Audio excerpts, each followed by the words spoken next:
Sungguh bersedih hati ini melihat ada tayangan seorang mubaligh dan salah satu pejabat di negeri ini yang memperlihatkan kebodohannya, memperlihatkan kekasarannya, memperlihatkan kesombongannya.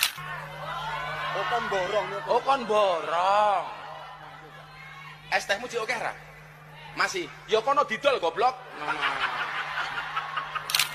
Padahal satu, Allah Subhanahu wa taala telah mengingatkan kepada kita untuk waqulu linnasi husna. Surah Al-Baqarah ayat 83, waqulu linnasi husna. Wahai Bani Israel, katakanlah kepada manusia husna, katakanlah kata-kata yang baik. Mengatakan kata-kata yang baik adalah perintah di dalam Islam. Adalah ciri orang yang terhormat. Tanda bahwa dia itu menghargai orang lain adalah sajiah orang-orang yang beriman. Hati-hati, mulutmu adalah harimaumu. Yang kedua, Allah Subhanahu wa taala menjelaskan di dalam Al-Quran surah Al-Hujurat ayat 11. Ya ayyuhalladzina amanu, wahai orang-orang yang beriman, la yaskhar qaumun min qaumin. Wahai orang-orang yang beriman, la yaskhar, janganlah memperolok-olok, janganlah merendahkan, mengetawakan, janganlah mempermalukan. Qaumun min qaumin, janganlah meremehkan atau yang semakna dengan itu, meremehkan, memperolok, mempermainkan. Qaumun min qaumin, satu kaum kepada satu kaum yang lain, asa ayyakunu khairam minhum, karena bisa jadi orang-orang yang diperolokkan itu lebih baik dari orang-orang yang memperolok-olokkan. Di hadapan Allah kita tidak tahu yang lebih baik itu adalah penceramah yang sombong itu, atau tukang dagang yang menurut penampilannya menyedihkan, patut dikasihani. Di hadapan Allah kita tidak tahu. Karena itu suatu ketika Rasulullah SAW beliau ditanya tentang kesombongan. Rasulullah SAW mengatakan, sombong itu adalah gomtul haqqi wastihqarun nas. Sombong itu adalah menolak kebenaran. Dalam bahasa lain, batorul haqqi, menolak kebenaran, dan wastihqarun nas. Dalam riwayat yang lain, wagomtun nas, artinya memperolok-olok manusia. Ciri orang sombong itu adalah ketika dia memperolok-olok, mempermainkan orang lain. Memperolok salah satu dari jamaahnya. Ini adalah perbuatan yang tercela. Perbuatan yang tercela.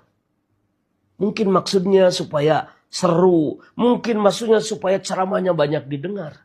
Namun tidak bisa. Di dalam Islam, al-ghayah la tubarrirul wasilah. Tujuan itu tidak boleh membenarkan, menghalalkan segala macam wasilah perantara menuju tujuan itu. Kalau tujuannya baik, caranya harus baik. Kalau tujuannya mulia, caranya harus mulia. Tidak boleh tujuan yang mulia, tujuan yang baik diperoleh dengan cara yang tidak baik. Naudzubillah, mudah-mudahan kita semua dilindungi oleh Allah Subhanahu wa taala dari keburukan dai-dai dan keburukan pejabat-pejabat yang memperolok-olokkan rakyat, yang menjadikan panggung dakwah sebagai panggung olok-olok. Mudah-mudahan yang bersangkutan bertobat dan menyatakan permintaan maafnya bukan hanya kepada pedagang yang diperolok-olokkan, tapi kepada Islam, kepada umat Islam, kepada kaum muslimin. Tersinggung sekali saya tadi lihat video itu. Ande itu bapak saya, tak kuah lagi tenan itu.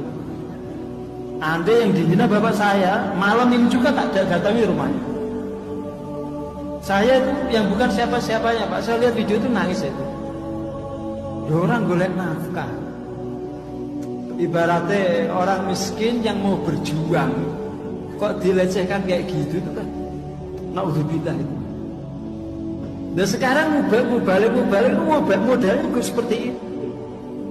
gak tahu nyantri, gak tahu sekolah, gak tenanan iku le ngaji, modal pinter ngomong Pak ya. Terus branding media niku, tim medianya itu yang luar biasa niku.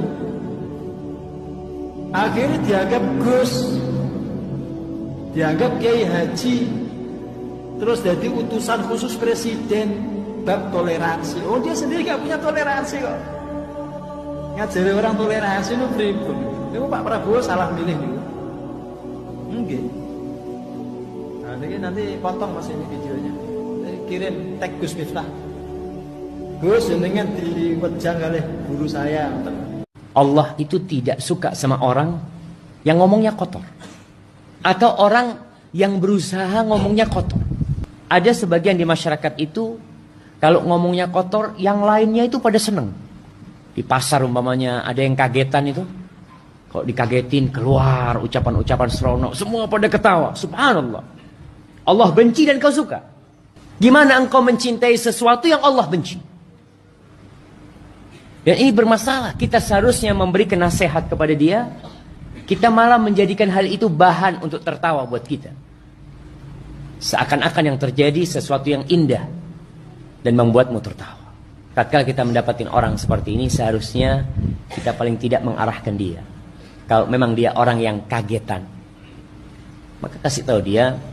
Kalau bisa ngomong astagfirullah, Allahu Akbar, zikir-zikir yang indah. Karena itu akan mendatangkan ketentraman di dalam jiwa. Semoga Allah Subhanahu wa taala memberikan kita kepahaman. Terima kasih yang sudah menonton channel ini. Jangan lupa subscribe, like dan komen. Assalamualaikum warahmatullahi wabarakatuh.